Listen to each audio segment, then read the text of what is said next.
Hey everybody, what's up and welcome to Rock Gamer, and it's Friday where I highlight some of the week's top Rock Band 4 and Guitar Hero live news. And before we get started, I want to just tell you two notes. We did a brand new episode of Living Room Clutter, the weekly podcast that I do with Dayspace. We had special guest Oscar from Rock Band Aid. It's a great website. If you guys haven't heard of it, go to rockbandaid.com. Links in the description below. And we talked about all things Rock Band 4 and Guitar Hero live. And earlier in the week, I also posted a video which was a run-through of my electronic drum kit. I showed you what kind of components I have, how I route everything. You guys can go check that out. That was posted back on Sunday or Monday, so you can check out those two items on my YouTube channel. And let's get started with the big news that broke yesterday just after the podcast finished. We didn't have a chance to cover it, but we'll cover it next week. And apparently, Madcatz reports a debt warning and secures additional credit to ship Rock Band 4. So basically what happened was they had an independent audit done of their finances, and there's a concern over Madcatz's ability to pay back its debts. Now, basically there's been several times in the past where this has happened and they haven't run into any issues, but to summarize it, basically Madcatz's performance depends heavily on how well Rock Band 4 will perform. And if it doesn't perform well, a number of things could happen. I think realistically, you may have trouble getting hardware down the road, but hopefully Rock Band 4 performs. If you guys want to read the entire article, go click the link in the description box below to Polygon's article. They have a great summary of it.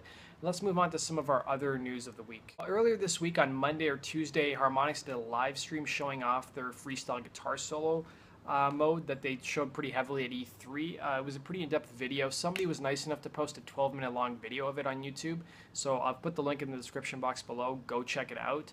It seems like it's been confirmed that you can basically freestyle over the entire song, so there's a cheat where you can just take the guitar track off and just play over the entire song with your own improvised guitar part, which is a really cool idea.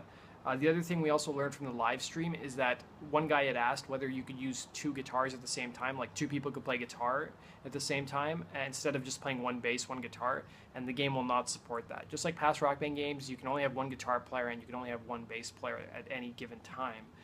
The other thing that they also talked about is that Rock Band 4 is still pre-alpha, so a lot of the footage we're seeing is still pre-alpha. Although from a Twitter exchange that Dayspace had with Nick Chester from Harmonix, it seems like the game's getting better day after day. So the build we're seeing is about a month old or so. Turning now to some of the other Harmonix news that came out this week, we had a Harmonix podcast come out this week, and they talked a little bit about Harmonix VR, the virtual reality game, that music visualizer that they showed off at E3. They basically said that when Project Morpheus comes out, that's when their game will come out, so it'll probably be a launch title. No word on when that'll be released, probably next year, I'd guess, in the fall.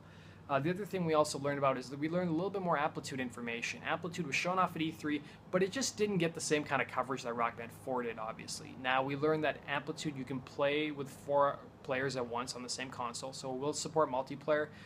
I doubt it'll have online play, but you can play split-screen multiplayer with 3 other people, and you can do it in teams. So you can do 2 versus 2, you can do 3 versus 1. So depending on the skill level of the guys you're playing with, you can adjust your teams accordingly. We also learned that Amplitude will ship with about 25 songs or so, and it'll cost $20, which is a pretty good deal if you ask me.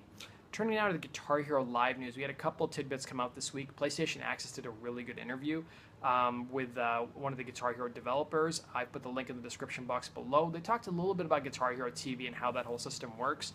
So basically the guitar will have a button on it, and you just push the button and that pushes you right into Guitar Hero TV. So it'll drop you in the middle of a music channel and you'll start playing right away. And we also learned a little bit about how the programming works. So on any given channel you could have like a half an hour of indie rock, followed by like an hour of metal, and you don't really know what songs are going to be featured, but the whole idea is to introduce you to music that maybe you've never heard before and introduce you to new bands. We also learned that Tracklist Tuesdays will make a return starting July 14th. I know for the last month or two, Activision had been announcing 10 new tracks every Tuesday, but don't worry guys, July 14th we'll see another Tracklist Tuesday, and it should continue from there on. We also learned that Amazon Prime members get $10 off Guitar Hero Live pre-order, so if you are planning on getting the $99 bundle, which includes one guitar and the game, you can, if you're an Amazon Prime member, you get $10 off and you only pay $89.99, and the discount is taken when you check out with the game.